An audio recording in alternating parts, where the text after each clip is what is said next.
Monogatari de series es lo peor que he leído, solo por debajo del Alquimista de Paulo Coelho. Nishio es uno de los autores más vendidos entre 2009 y 2016, los cuales se han llevado a tener básicamente con un presupuesto de más de 36 millones de copias vendidas en circulación en Japón. Este éxito comercial ha generado una hagiografía crítica entre sus fans, llegando incluso a compararlos de manera delirante, como si yo lo voy a decir así de esta manera, a compararlos con autores universales tales como Dostoyevsky o el propio Shakespeare, los cuales no me refiero a una atadura del canon, sino que la novela ligera es totalmente burda y no tiene punto de comparación con ninguno de estos autores, ni siquiera con la literatura más simple que pueda haber. Empecemos con la ilusión del estilo. Cuando Nishio empieza a usar un juego de palabras que se reemplaza por literatura, sus defensores hablan de un virtuosismo lingüístico que lo distingue de cualquier otro autor de novelas ligeras. Pero esto no es cierto de tal manera. Las técnicas narrativas de Nishio se distinguen por una dependencia total del diálogo como motor principal de la historia, con intercambios verbosos llenos de juegos de palabras, trabalenguas y lo que yo llamo una cháchara ingeniosa que revela la motivación de los personajes sin una descripción narrativa significativa. El diálogo lleno de juegos de palabras subraya la obsesión por Ishin por el juego lingüístico, como se ve en las mispronunciaciones repetidas del nombre del protagonista por parte de Hachikuji o el elaborado trabalenguas que utiliza Hanekawa. Lo que sus fans llaman un virtuosismo es en realidad una sustitución que reemplaza el autor la arquitectura narrativa, el mundo construido, el conflicto dramático, la acción que revela carácter por palabras sobre palabras. El problema no es que haya diálogos, sino que los diálogos son el único instrumento disponible del autor. Cuando Turgenev o el propio Dostoyevsky, quien ha sido comparado con Nishio, escriben una escena de conversación, el diálogo existe incrustado en un tejido de gestos, silencios, espacio físico, tiempo.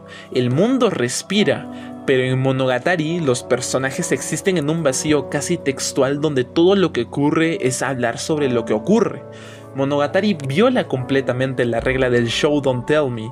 De hecho, el texto entero es de Araragi dando uno de sus monólogos característicos o los personajes hablando unos con otros. Esto no es una crítica superficial, es un problema estructural. En Crimen y Castigo, que el propio Rodnia o Raskolnikov ha sido también comparado con Araragi, en Dostoyevsky nos muestran un crimen antes de explicarlo. La psicología emerge de la acción. En La muerte de Iván Ilich de Tolstoy construye un horror de la muerte burguesa a través de detalles concretos. El cortinaje, el sillón, el olor, sin necesidad de que ningún personaje diga esto simboliza el vacío de tu vida. Nishio hace exactamente lo contrario. Sus personajes declaran sus traumas, explican sus simbolismos, narran sus propias metáforas. Araragi no vive una condición de semi-vampiro, la comenta. El problema es de intraductibilidad, como coartada.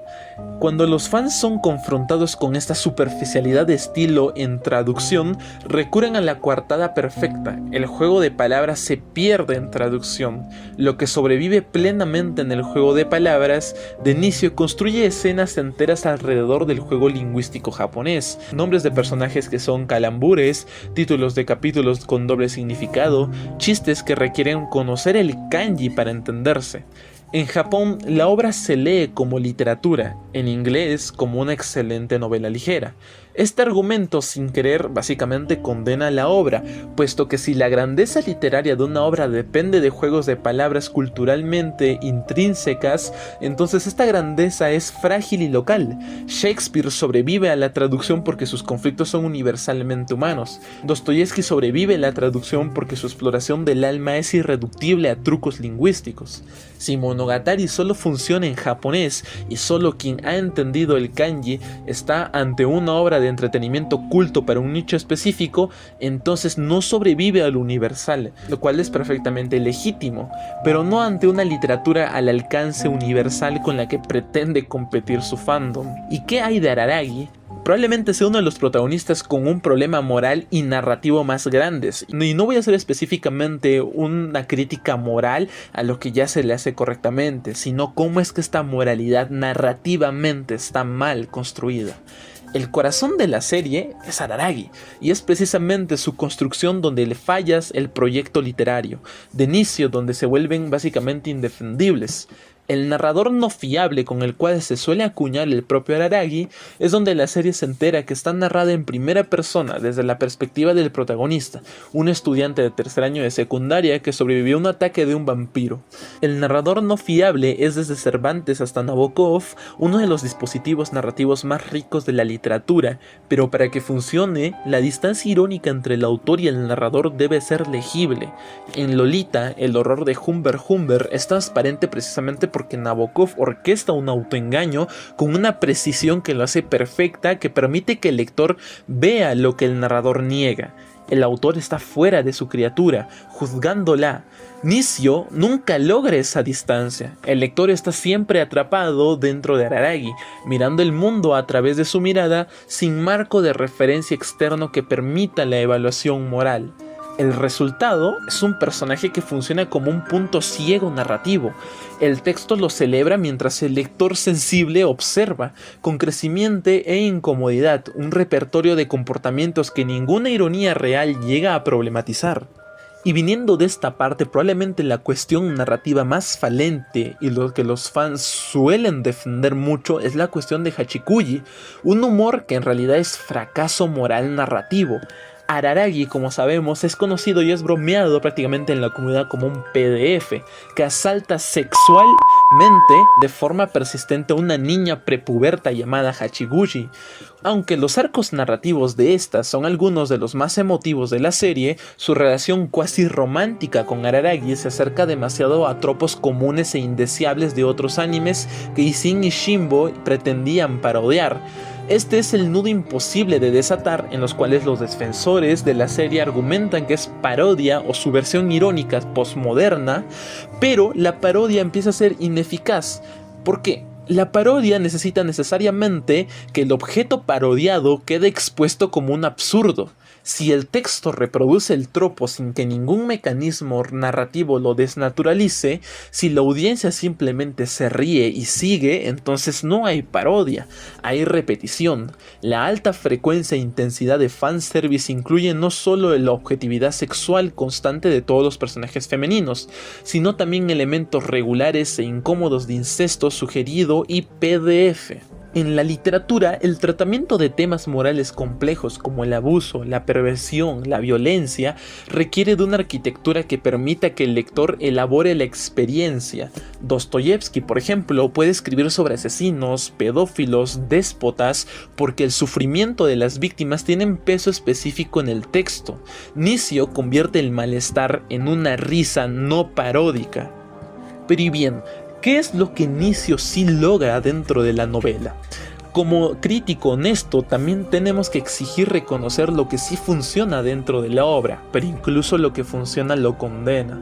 La serie se concentra principalmente en las relaciones y conversaciones entre sus personajes, haciendo un uso intenso de la marca registrada de Nishio, los diálogos y los juegos de palabras y el meta-humor. Algunos arcos, particularmente los centrados en Hanekawa o en Kaiki, tienen momentos genuinamente logrados. El villano Kaiki en Koi Monogatari es uno de los narradores no fiables más interesantes de la serie precisamente porque el texto permite la distancia irónica que faltaba con Araragi. Pero estos momentos no redimen el proyecto general. Una obra literaria se juzga también por lo que no puede excusar. El diálogo circuncoloquial, las imágenes perturbadoras, el nivel máximo de la autoindulgencia y los subtextos pervertidos hacen que la entrega se concentre predominantemente en el fanservice. Es el punto más débil de la franquicia, de hecho. Como conclusión, podría decir que Nishio es lo mismo que al revés que al derecho, es decir, su propio nombre es una tontería. Resulta ser la metáfora perfecta de su obra, que se puede leer en cualquier dirección y siempre llega al mismo lugar. Es ingeniosa, llamativa y profundamente autorreferencial, es decir, hay cierta autoficción con metaficción, lo que no es en sí una nueva en el sentido que importa en la narrativa. No añade nada al entendimiento humano que no estuviese ya disponible en formas más honestas, populares o rigurosamente más literarias. Monogatari es entretenimiento sofisticado para un público en específico. En este territorio tiene valor real. Es decir, en Japón, con su prosa original, quizás se puede llegar a un entendimiento de crítica literaria un poco más enaltecido que se llegue a entender. Pero si este valor se pierde en la traducción, la obra también falla desde el inicio, puesto que no sobrevive a la universalidad. No es una obra maestra, es una obra de nicho que solo llega a ser entendido por esa parte de personas. Pero el fandom, delirante en sí mismo, lo compara con autores grandes, y sin irme tan lejos dentro del propio manga, anime, Nishio Araragi en general como obra ni siquiera está a la punta de llegar a los top seinen, tales como Yohanen Monster, Phosphorite, Tokyo Ghoul, entre otros.